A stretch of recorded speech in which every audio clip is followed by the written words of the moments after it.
much, everyone, for joining us this afternoon. Who we have online, obviously, is Ben Nacker, who started his business, Cone Accounting, in 2015, which has clearly grown year on year, going from just himself and his partner to now 6 people altogether.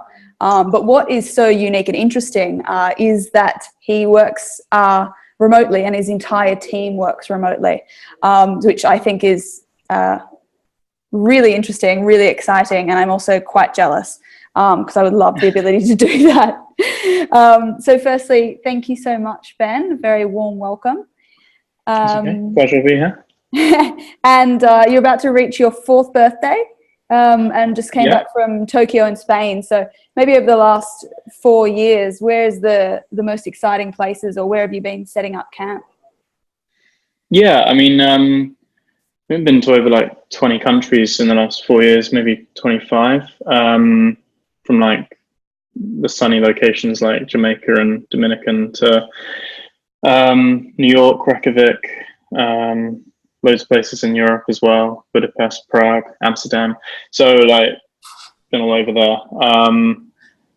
Definitely like the more east you go, Bali, Tokyo and stuff, it's a bit definitely more challenges around like the internet and stuff like that. But yeah, no, it's been pretty good. I think before that I'd only really gone on like family holidays when I was like 17 and stuff. Like, so it was like when I set up my own practice, it did allow me, in the early days, it allowed me to just go on holiday in between and keep things ticking over and stuff. But yeah, now it's like been quite good to actually just be able to go explore some places I've really wanted to go before and see a bit of the world as well without taking a whole year off or anything like that kind of thing.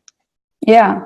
And so now you have 6 people. Did you imagine that when you set up, you were going to be sort of taking a back seat in the accounting and then sort of be managing a business, or was it always set out to be something where you could take the back seat there? Yeah, I think I've always, like I said, trained to be an accountant and stuff, but I've always like wanted to do the managing side of things rather than the, my idea is that I'll have a team of accountants, which I'm growing at the moment, doing the day-to-day bookwork, the bookkeeping, eventually the meetings and stuff, like the higher level stuff. Obviously at the moment they're going through their own training. So there's like, they're learning the ropes as they go as well. Just like I did with the apprenticeships and stuff like that when I was training. So it's one of those things where I'd like to eventually have the client managers that we have right now, those will start going deeper with their own apprentices eventually, and they will be basically doing the higher level stuff, and I'll just be making sure the systems and the people are happy. And kind of what I'm mostly doing now is it's actually we got both 2 of the 3 accountants on study leave yesterday and today, and it's payroll week, so I've actually had to dip back in to do payroll for a little bit this week. Do you still have the talent there, or people getting paid loads and some people nothing? Yeah, so it was so it's all kind of good on that side of things, because obviously I can dip back in and help when needed. But obviously as we're growing and getting more clients on board, I think it's more with like day releases and stuff, because I really do think that the training on the apprenticeship side of things, they've got to go into college and do that side of things too. So yeah, it's been really good. I think hiring on that side of things is like always the biggest kind of challenge around that side of stuff. So okay, you just said challenges there. What did you think when you were setting out the biggest challenge was going to be, in terms of, I guess, not setting up a small business, because I'm sure that would have innumerate challenges, but in terms of setting up remotely, what made you think, I really want to do this, but this is what I'm mainly scared of? Yeah, I think obviously when it was just myself, it was easier because it was, everyone starts off, I guess, as a sole practitioner, and it comes with its own challenges on that side of things. But when I started taking on our first hires, it was then I was faced with that decision: do we, have them sitting all together in an office? Do we go down that route, or do we do the remote stuff? Because my biggest challenge was that obviously if I've got to come in and open up an office and lock it back up every 9 till 5 or whatever, that was the biggest challenge on the lifestyle element. Yeah, I think a lot of like the trips away and like the kind of stuff like that is quite spontaneous. And then on the other flip side, I can one day, well, wake up at 11 and and work till 7 or something like that. Or I'm quite a night owl, so I'll like do the evening stuff instead and kind of enjoy the days sometimes. So that was the biggest challenge of going, oh, I'm going to have to get up really early, open up an office, welcome the staff, be there until everyone leaves, kind of first one in, last one out kind of stuff. Yeah. Which is fine. That's cool. I think if people want to do that, I kind of was just used to, I mean, I'd always worked in offices before, had that kind of thing. And I know you can give people keys and stuff like that, but I think it was just one of those things where something different that I thought it can work. I built built Cone around the systems of a tech company, like, you know, similar to like Buffer, Zapier. I've always based it on even the subscription model and stuff like that. Mm-hmm. On the surface, we're an accounting company, but we run like an app company. So I was thinking if they're big enough teams and they can do it remote with no offices, then so can we. So yeah, it was kind of then once I decided, right, we're going to try and do this remotely, it was then getting a few extra little tools and bits and pieces and apps. I guess we're going to go through as well on this webinar, or some things that helped me to be able to manage that and to be able to make sure that, you know, everyone's happy, everyone's working, like no one's got any issues and all that kind of stuff. So that was kind of the biggest impact I was worried about, was that it would impact the lifestyle and I'd just feel like I'm back at work again, which, you know, that's why I'm running my own one, because I want to do the things my way and make sure it's all right, get feedback from the team, build on that and improve and kind of stuff like that. So yeah, I like to think that we've created something that's like together that we all enjoy doing, and we can do it from our living room, our bedroom, the local cafe, wherever we want to be. We can just go from there. I think that's a really interesting point, and I really wanted to speak to you more about how you make it work with your employees. But when you were speaking then, and you were saying, you know, I wanted to make it work like a tech company, and I was wondering whether it was you wanted to create a business from your perspective, or you wanted to create the business with your employees. So whether the employees are really part of the creation of Cone, or whether it's sort of coming from you down and you're making them fit into your business model. So what are your thoughts on that? Yeah, so originally, obviously, the ideas were coming from me, because it was, you know, there was no one there, and it was like, right, I was kind of thinking people might like this, or, you know, based on my own experiences of having my own managers and how I, you know, liked some of them, didn't like others, and what didn't I like and like about that, and that kind of techniques. But then, yeah, when it came to getting actual staff on, I had people then I could go, well, you know, I've done it this way, but you guys might find a different way or a better way. Mm-hmm. And if it's a better way, let's put it in. This isn't the Ben Naka show or anything like that. I'm more than happy to have like more efficient systems or ways of doing things and stuff like that. And the main thing I think was that when we had our workation back in June, actually end of that was mid-July actually. When we had that in middle of July, I asked everyone to put together a presentation, like a short 4 or 5 slide thing about ways we could improve, from the systems to our own lives, to our clients' lives, even like socioeconomic kind of things like recycling, meat-free Mondays, all that kind of stuff came up and things. So it was like a lot of like, we got 2 vegans out of the 6 employees. So we're always like juggling. I'm 1 vegetarian. So, you know, half the team's meat-free. So that's why they're suggesting it, because that was easy for them. But yeah, no, we got some really cool things about like, you know, a lot of cool feedback in terms of things we could be doing better as a company, things that we could be doing for our clients as well. And that all goes on a public Trello board that is, well, team public, I guess. So on our roadmap, basically. So the team know that what we're working on, that the ideas have been picked up of those PowerPoints and have been like put onto a list of things that some things they're going to be a year or so away. Some things we've already started actioning, some things we've already done. So like those kind of feedback and knowing where the team is and what they want out of the job as well is really helpful, because I can't guess it all at that, you know, on that side of things. Yeah, I think a lot of people, well, I imagine so, and I know Paul, if you're listening, our boss would, you know, I think when we're not in the office, there's always this concern, if you can't see the person, are they actually working?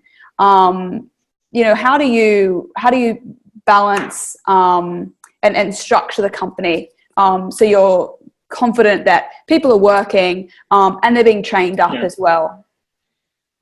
Yeah, so that's kind of I think the biggest fear most people have when you say that you're remote working, because I think like there's a big difference between home working and remote working. I think giving your employees the perk of being able to work from home, like 1 day a week, or, you know, flexible whenever they want, is a good start, but it's completely different from remote working. The home working is kind of just letting them do their normal 9 till 5. They still are being managed and they still know exactly what they need to be doing. The remote working lets people just go and manage their own schedules, do what they want, and then do their tasks, make sure the job's being done. And that comes down to the job system that we have, the CRM system, also in terms of like the efficiencies and stuff as well. So I know that everyone knows the deadlines that needs to be done. They've all got their own clients. We don't like a client can come to us and they will get their client manager. They don't get banded around to the bookkeeper, to the payroll. That team that they're part of will always have one point of call, because that was one of the things I think clients from previous experience didn't like, is being banded around the office to different people and never knowing who to contact for what. So part of that means then that everyone knows on the same page what each client's deadline is, what's got to be done by such and such date. And yeah, it's one of those things where you could just think, oh, they're probably just sitting down, not doing anything, or they're having Monday to Wednesday off and cramming a full week into Thursday, Friday. But that kind of stuff's just not possible without, like, you know, the stuff not happening. Like, you know, things would be late, things wouldn't be happening. It's down to me to manage the workload, and obviously because they're training, the workload increases as they get more competent and quick with things, and that's all works with some of the systems we use to check in and see how the employees are feeling, where they feel with their workload and stuff. It's a lot more getting the response from the employees and seeing where they're from. One of the new hires, they actually said in their recent one-to-one that they could that feel free to give them a little bit more work, because they're getting quicker with some of the stuff, and so that kind of stuff is all like balancing, and some people are quicker than others. Some people have different methods and stuff, and so what I'm trying to do now is trying to look at the efficiencies and what, you know, who's doing the things the best and the quickest, what's their method. Is there a training gap, or is that something that I can pass to, you know, can we say, right, this is going to be the template and everyone does it this way? You know, again, going back to what ways can we improve, it's always got room for improvement on that side of things, and being more efficient when it comes to that stuff. But yeah, it's interesting. It's interesting to see like the development of the team as well, and how they've really taken to it, because none of them have been remote workers before as well. So it's quite like it's a new experience for them. And I think, yeah, only one of the accountants is like fresh out of uni and doing his ACCA. The other two have been AAT. So how do you train them up if you're not confident that they can sit, you know, away from you and do the work? How is that possible? Yeah, so I think when it comes to like whether it's doing a set of accounts, VAT returns, whatever it would be, the training happens the same as it would in an office. It's just virtually delivered instead. So rather than me sitting next to them desk to desk, it's on a Zoom on a share screen like this, or it's using Loom videos, or if it's quick questions like, you know, oh, clients asked me this, what should I do with this, or, you know, what's the right thing here, because it's the first time they've encountered it, then it's normally either over Slack or through our CRM system, like our internal messaging. We don't do like internal emails, although, you know, Slack is kind of still internally internally on that side of things regardless. But yeah, so it means that, like I said, during that week, they will go about their tasks. They can come to me whenever they need something. Eventually, they will have their own apprentices, which will come to them, and they will come to me with the higher level stuff as well, you know, because obviously the smaller things they'll get under their belt and be able to do with experience and all that kind of stuff. And so, yeah, I think like a lot of the time now, it's just they're cracking on with their work, delivering the value to the clients, and yeah, it's normally like new things now, or really bigger stuff that they haven't encountered yet. That it's kind of like, oh, okay, what should we do with this? So if it's like a one-time thing, then it's like, oh, okay, I'll show you how to do it. If it's, and normally like record it as a Loom or a Zoom so they can watch it again. That's why I'm not teaching them again and again, which I think if you do it in person, I've had it multiple times when I was training. Someone would just go, oh, this is how you balance TV when I was first starting. And then I'm like, next week, I'm like, oh, how do I do this again? And they don't have to do that because they've got the recording. So they can just go back and watch and see how I did it last time, or see how we walked them through it. Yeah. And yeah, it means that they can start to then build a little database really of little tutorials and stuff like that, of little things like how to run depreciation from like the early days to even now how to, like, you know, complete SCIS applications and all stuff like that as well. Like it's normally like you've got to teach them once, but then after that point, they've got it there as a reference. Yeah. So if you so I guess focused on the idea that, you know, how can you implement systems or implement processes where you're working remotely but doing things as good as being under the same roof and working together? Do you think there's actually additional benefits to the company or to your clients from the fact that you are working remotely? Yeah, I mean, I think I was reading an article the other day, I think it was on Medium, about how employees should be paid for their commutes into work, because they're eating up like their time. People living outside London, 2 hours into London and stuff like that, and that kind of thing, they're like, that time is spent on a work environment, even if they're, you know, that's time wasted going in to and from their job every day during their life. One of the things, obviously, the remote working side of things is the commute aspect is gone. There is no daily commute. That time, literally, they are working. If they want to, they can work 7 till 4. They can work 9 till 5. They could even work a half day and pick up the hours over the rest of the week if they want. Really flexible on that side of things. And it means that their life isn't spent driving a car to and from work or getting the train or whatever they would be, wherever our office would be, in that side of things. And I think the clients are the same as well. I mean, a lot of our clients, some of them didn't even really know that we were like remote to begin with. You know, even when I was like, because I was running it to begin with remotely, we had clients all over the UK, people I've never even met face to face, like Zoom or calls and stuff like that. So some of them, it wasn't even a massive change. Like, it wasn't even anything different, because it was like, oh, well, rather than just talking to Ben remotely, I'm going to be talking to Emily remotely or something like that. So it wasn't too much of a difference for them.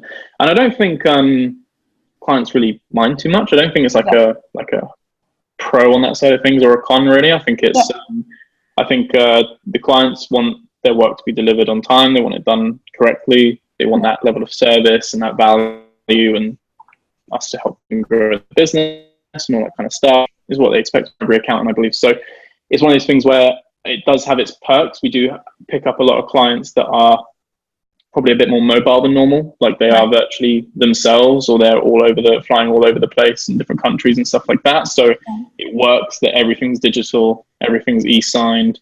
They don't need to, you know, have any paperwork or come and meet us or anything like that. So it does work on that side of things as well.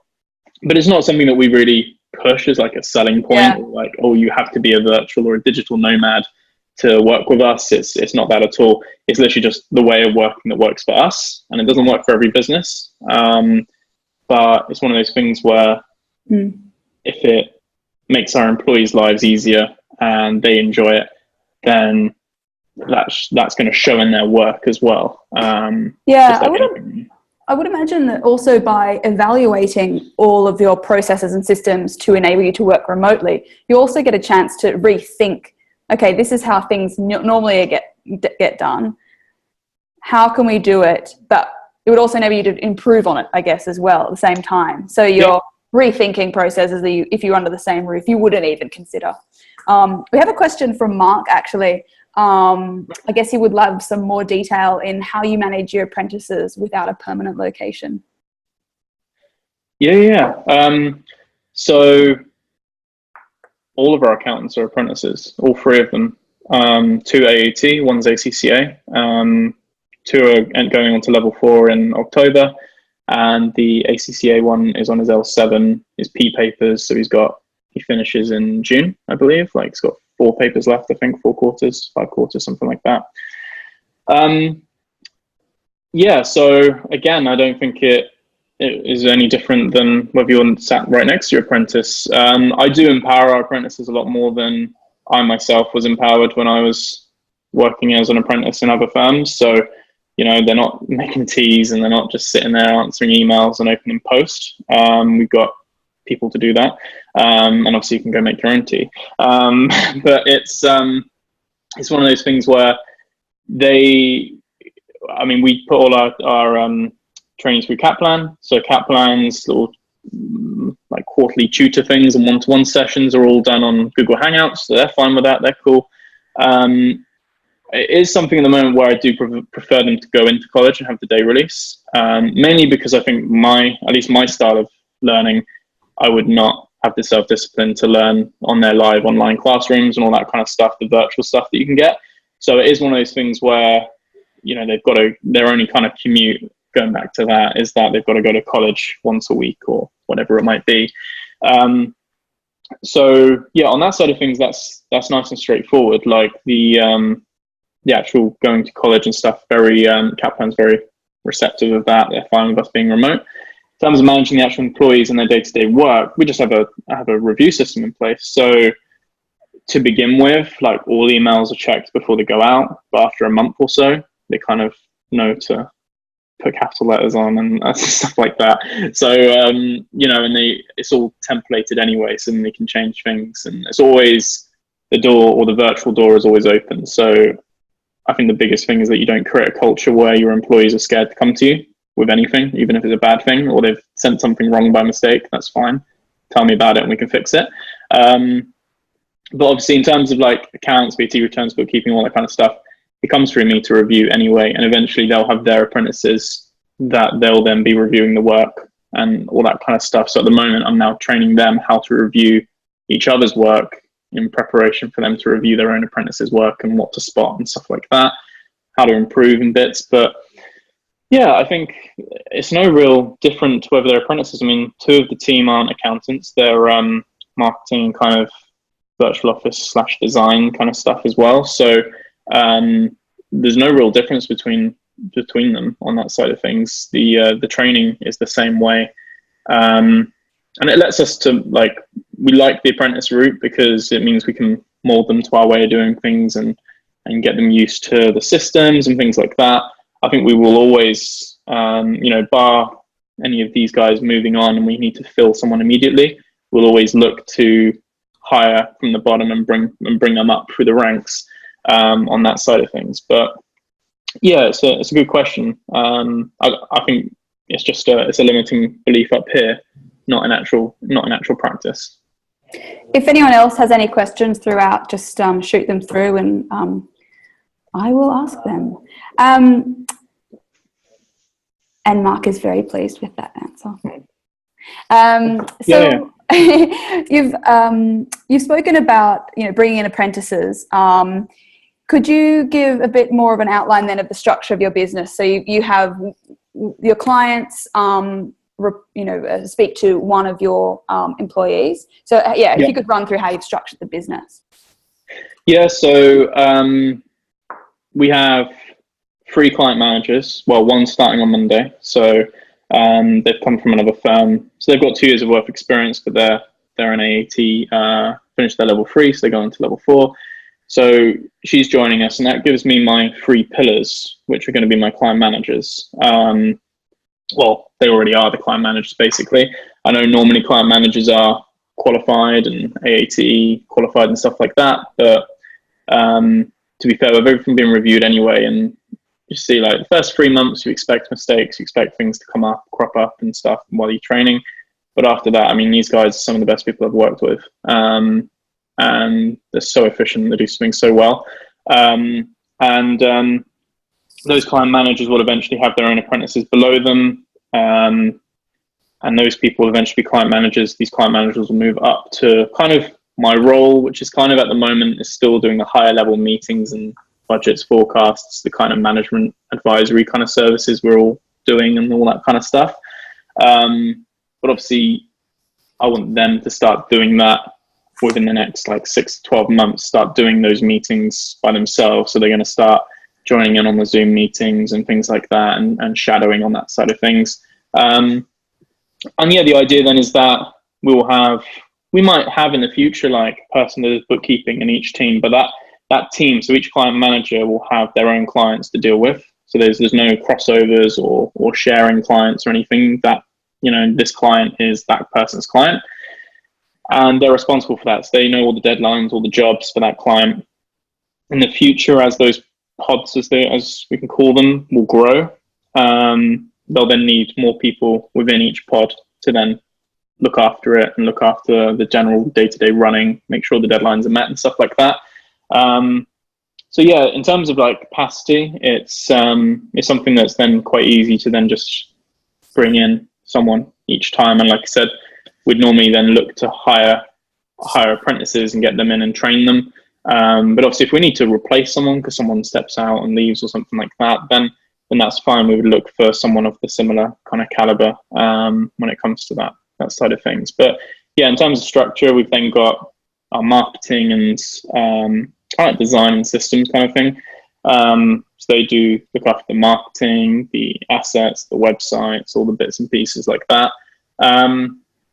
as well as like, you know, a virtual post service. And because we still have like a registered office address, but we just outsource it and make money on it rather than paying for rent and have someone come to us for it. So, you know, clients pay us a monthly fee, we pay a fraction of that, they scan the post to us, and then we white label it and scan it, pass it on to the client.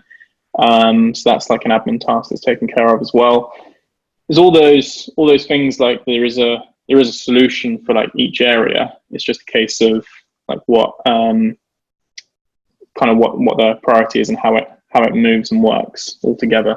But yeah, it should be good. I think that's the key thing, is just keeping all the clients with their client manager and keeping it nice and isolated, so that there's no like I said, there's no then like client doesn't know who to come to and stuff like that. That was one of the early challenges, was getting some of the original clients to stop messaging me. Yeah. So going to the client manager directly and stuff like that, which comes with confidence and stuff as well. And so yeah, that's like pretty much almost there now in terms of that side of things. Great. Quick question there. What do you do with the extra money saved on rent, office space? Yeah. So that just goes back into like the employees, I'd like to think, on that side of things. It's not my holidays, I promise. Yeah, so we do an annual workation. So we did our first one just gone. We're in middle of July. We've got our next one coming up next year in around April time, probably. Where are you depending on what we go to, whether it's September. So I'm still whittling that down. I've got until October to decide that and get that all booked. But basically that's about £1,000 a head when you factor in like a week out for flights, accommodation. That's not even factoring in the time that's out the office. Like, you know, you're not working and doing billable time and stuff. So, you know, that's just like flights, accommodation, food and alcohol. So, and activities and stuff. So that is where like our rent goes towards. And then the daily kind of, you know, the team birthdays, the meetups. So some of the things, we meet up once a month and we do like a team activity, and all that's covered by the company. We do get together for everyone's birthday, like have a meal on the company kind of thing, and everyone gets together then as well. So that's kind of where that all gets reinvested back into, and the benefits that come with their salary packages and stuff like that as well. So I like to think that the money we save on rent, utilities, broadband and stuff is just factored straight back into the employees to give them a great place to work. Because obviously these guys I'm building the company around. So I need them to stay, really. Yeah. I need them to enjoy what they're doing, like the clients they're working with. That's why we're quite strict with the clients as well. Like if we get a bad vibe from a client, or I don't think they're going to fit, then we don't take them on. We're quite fussy when it comes to that side of things. Because I don't, I've dealt with problem clients before, even in the early stages when it was just me. And obviously when working for other places, and it's one of those things where if you have a bad client and the employee is dealing with that and getting that like wrath or just that anger and stuff like that, and it's not justified, then yeah, it can make a great day bad. So it's something that we are like always quite hot on to look to try and make sure that everyone's having like the best experience. I was reading quite recently, I think there's a lot of content out there talking about, defining your niche or defining your, type of client, or also, firing clients, things like that. Do you find that you attract a certain type of client? Are you quite prescriptive about who you want to work with?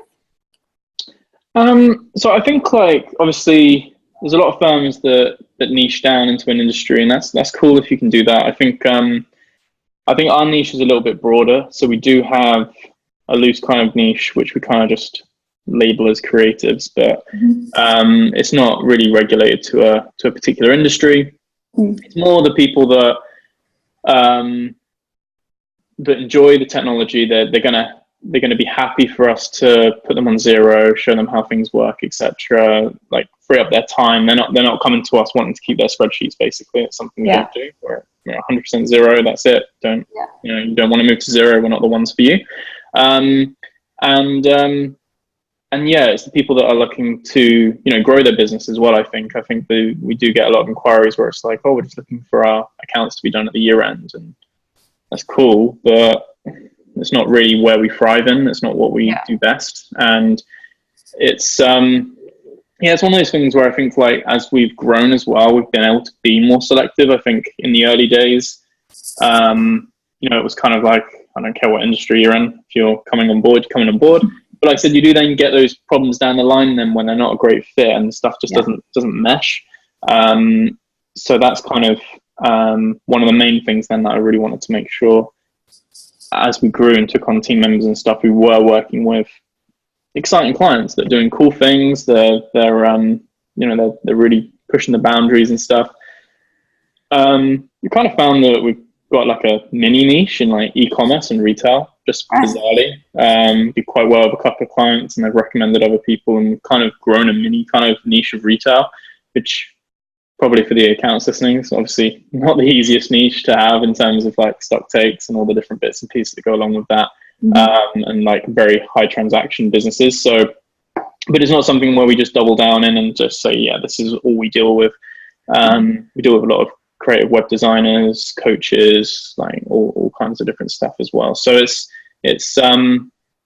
interesting. Like I think the main thing is that we want to be able to have like good conversations with our clients, and that they're paying a good fee for us as well, that they value us, and that they're going to embrace what we're going to bring to the table when it comes to like the technology side of things as well. Great. And on that note, what a perfect segue. You've mentioned Slack and Zoom and Trello, which is funnily probably the three things that I'm mainly on. What else would you, what else do you use within the firm in terms of, what's your CRM? What do you use for job systems? Is it, you could talk us through. Yeah. So we started on Xero Practice Manager, which comes free with your Xero Partner plan and all that kind of stuff. But like, I think it was around this time last year when I, because last year it was just me. So it was kind of then looking at, right, we're taking on people like in a few weeks' time. I need to have something that's a bit more robust, and I didn't feel the Xero Practice Manager was the greatest side of things for that. So we moved to Carbon. So Carbon, I think, is an American company, and handles the emails as well within the platform. So I've looked to like all the CRMs, from even the ones that are industry specific, like Center and my accountancy manager, to the ones that aren't, like Agile and Slightly, etc., that are outside, and Capsule, that are outside the kind of industry. And I just like with Carbon, we can be in our emails and the job system. It's one window on your Chrome. It's one window to have open. You don't have your Gmail and your job system, and then all your different stuff open as well. So that was something that was quite useful, because obviously that has all the job system built into it as well, stores our client data, all the different bits and pieces. Again, lets people log in anywhere as well, so that was imperative as well. We weren't having any like storage server or anything like sitting in a rack on the wall anywhere. Like, it's all going to be on the cloud. The idea with the apps has always been, there's one real test, and it's, if I lost my laptop, could I go and buy another one that day and log into that without any issues? So, nothing is stored on the laptop. Now, there might be some files and stuff, but we use Google Drive, so everything that's on the files gets back uploaded and stuff like that. But everything that we log into, that's why we don't really use like any of like the Iris and Digitor and all those kind of ones and stuff as well. It's looking at things that you can log into. You don't have, even if it is cloud or server based and stuff, it's not truly server if you've got to install it on your laptop. It's not truly cloud if you've got to install it on your laptop and stuff. So yeah, that's normally the test. In terms of like the apps that we use, let me just have a look at my favorites bar. Depends what aspect. I mean, we use TaxFiler for all the accounts and company sec stuff, because again, it's one of the few that I've been able to find that not only affordable, like it's you're not tied into a contract like a lot of these like Digital and Iris things try and rope you into. No offense if anyone's from there on this. And I won't tell you that we're going to Iris World in a few weeks. Yeah, exactly. Like, Iris is great. I know TaxFiler has been bought by Iris and stuff, but for now they've kept they've remained the same, which is fine on that side of things. We use Zero Receipt Bank, obviously, and then the whole host of apps that I'm sure everyone knows in terms of when it comes to, reporting, like Futurely and stuff like that, TripCatcher, GoCardless, all those kind of bits and pieces too. There's the company sec stuff. We use Inform Direct because, again, something really easy to have it all in one place and you just log in and all that kind of stuff. But yeah, more on a marketing front, we're using a lot more of like Trello, and putting ideas and content calendars in there, like what blogs are we doing, what videos are we launching, what stuff's going out and stuff like that. So especially now there's 3 of us, because originally it was me doing it, and then my fiance, who I met before I started Conan, she was doing freelance marketing, so I hired her to work on the marketing with me, because I was just not being able to keep up with it. So as we were growing, before I had any accountants on board, so yeah, her and now Evie, our new girl that joined back in the summer, they look after all the social media and the design work and all the kind of bits and pieces like that we put out and all the content. So having something like Trello and Slack together kind of really helps with that dynamic, because although they have different requirements. They don't need monthly jobs on Carbon. They use Carbon for emails, but not really for the job side of things. So then there's a different kind of requirement. So it's always looking at how does the app fit in and who does it fit into as well. Is this an accounting one? Is this a company-wide one? Or is this like marketing? And obviously I use like Pipedrive, Zoom and stuff like that for sales, because that's the other half of my job. One half's managing everyone and the other half is doing the sales. So all the sales come through to me, pick who the client manager is like best suited for, and pop that down into their kind of workload on that side of things. So yeah, but we use like quite a few different things. There's websites as well, like Intercom for the messenger and stuff. Yeah. So it's a lot of different things that all merging together. But one of the best things that we use, and I think if anyone's even if you're not thinking of going remote, but you just want a way to be able to check in with your clients, then 15.5 is that's 1.5 and then 5 spelled out like the word. That's an amazing HR tool. So basically that's how it sends an email to everybody in the company on the Friday and asks them to rate their week. asked a few questions about what the challenges were, what they accomplished. Some random questions as well, like, you know, how can I be a better manager? Or these are all random, like kind of they change every week. So these are going to your employees or your clients? Yeah, so they go to the employees. Yeah. And they then have to fill that in. And the idea is that they spend 15 minutes completing it, and I spend 5 minutes reviewing it.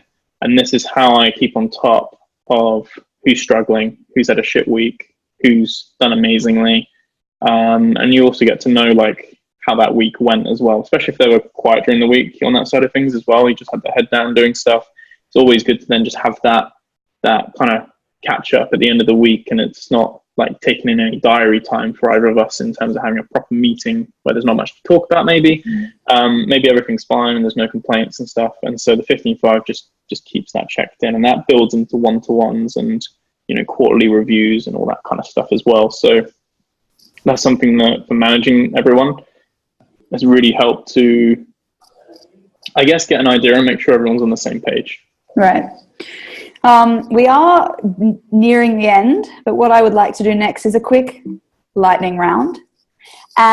So only one. Which is your favorite app or tool that you use? I think it would have to be Xero at the end of the day, because it is the thing that the entire practice is built around. It is what's that's what we use. Obviously there's things that can always be improved and stuff, but you know, it always comes back to we're in Xero most of the time. Cool. So Capitalise, I'll write that one down as Capitalise. Yeah. If you were any other accounting firm, which firm would it be? Oh, okay. I don't know. I know it's going to be a lightning round. Slowest lightning ever. Yeah, I know. It's coming. I don't know, really. I think I've, pretty much stay in my own lane, really. I think I know the guys from, I'm on a Facebook group with them, and I spoke to him back at Accountex. I think, Ashton McGill up in Dundee. They're doing some pretty cool things. Ashton. Yeah. Ashton McGill, I think. I might be saying that wrong. I'm really sorry if I am. But yeah, I mean, they're doing really cool things, and they're like really, I've had a chat with him at Accountex and stuff, and he seems like he's doing some really cool stuff as well. To be fair, Ashton McGill.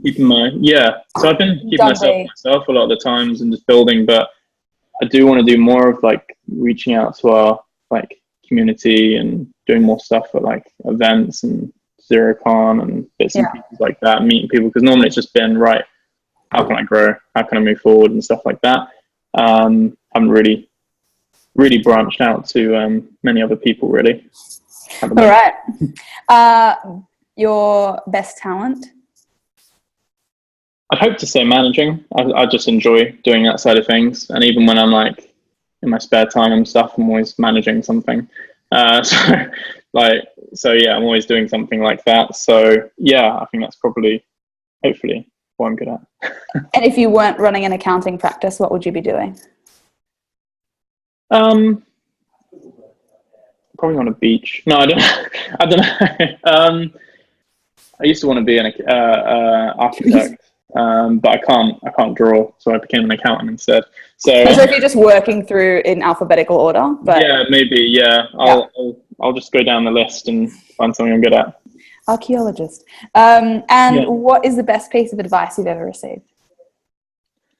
I think it would be what personally received, or just something I've like read or seen, or like. Sure, anything. Just inspire us Thursday afternoon. Yeah, I think the main thing is like not to micromanage. So it's really like not to drill down and be on your employees every minute and be like, when's this done? When's that? Why isn't it done? Why isn't it here? It's always like if you're delegating anything, then you've got to set that expectation of when it's due, and it's only ever an issue if they don't reach that deadline. So it's always about just letting people do their thing and not, micromanaging too much and picking into the details and stuff like that. Let people thrive under their own conditions. And I think my my colleague would be laughing at this because I think I'm definitely doing this to her at the moment. And she's listening in, so she's probably sitting smugly at her desk being like, see, Adriana, you're not meant to do it. Just set the deadline, and then you can have the conversation if it's not done by that time. Like, okay, it's just, I'll give it a try. Give it a go. Now that brings us to the end. But if anyone has any questions at all, if you want to shoot me an email, I will endeavour to get the answers from Sir Ben. But thank you very much. If you've got any questions now, I will give you 10 seconds. Nope, that's enough. Okay, cool. Well, Ben, thank you very much. It's been a pleasure speaking with you. Thank you. And I hope you have a good day and good luck on your next trip overseas. I'm going to have to try and convince my boss to allow this whole working remote to happen. to become a thing. Yeah. No worries. Awesome. Okay. Well, thanks for coming. Cheers. Thank you very much. Bye.